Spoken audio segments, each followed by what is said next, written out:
रशियाचे अध्यक्ष Vladimir Putin आजपासून 2 दिवसांच्या भारत दौऱ्यावर 23व्या भारत रशिया वार्षिक बैठकीत होणार सहभागी. दोन्ही देशांदरम्यान महत्त्वपूर्ण करार व्हायची शक्यता. लोकसभेत आज आरोग्य सुरक्षेच्या माध्यमातून राष्ट्रीय सुरक्षा उपकर विधेयक 2025 वर होणार चर्चा.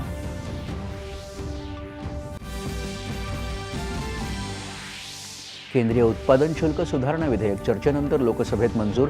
तंबाखूच्या आणि तंबाखूजन्य पदार्थांच्या किमतीमध्ये वाढ करण्याचा विधेयकात प्रस्ताव.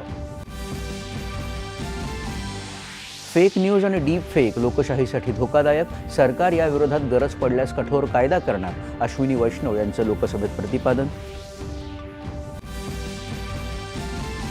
संचारसाधी ॲपवरून स्नूपिंग शक्य नाही. ॲप पूर्णपणे सुरक्षित असल्याची ज्योतिरादित्य सिंधिया यांची माहिती.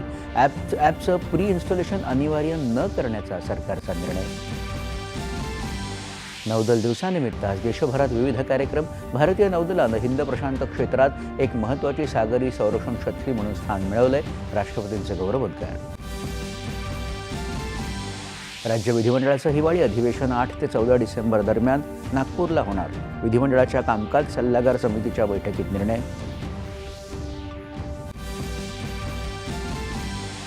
दक्षिण मुंबईतल्या ऑरेंज गेट ते मरीन ड्राईव्ह शहरी बोगदा TBM प्रकल्पाचा शुभारंभ आणि टनेल बोरिंग मशीनचं मुख्यमंत्री आणि उपमुख्यमंत्र्यांच्या हस्ते लोकार्पण.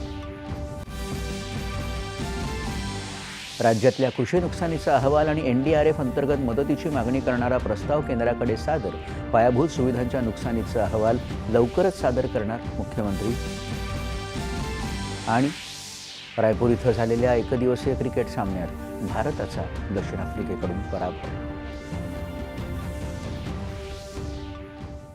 नमस्कार. 8:30च्या बातमीपत्रात मी समर्थ म्हात्रे आपलं स्वागत करतो. आता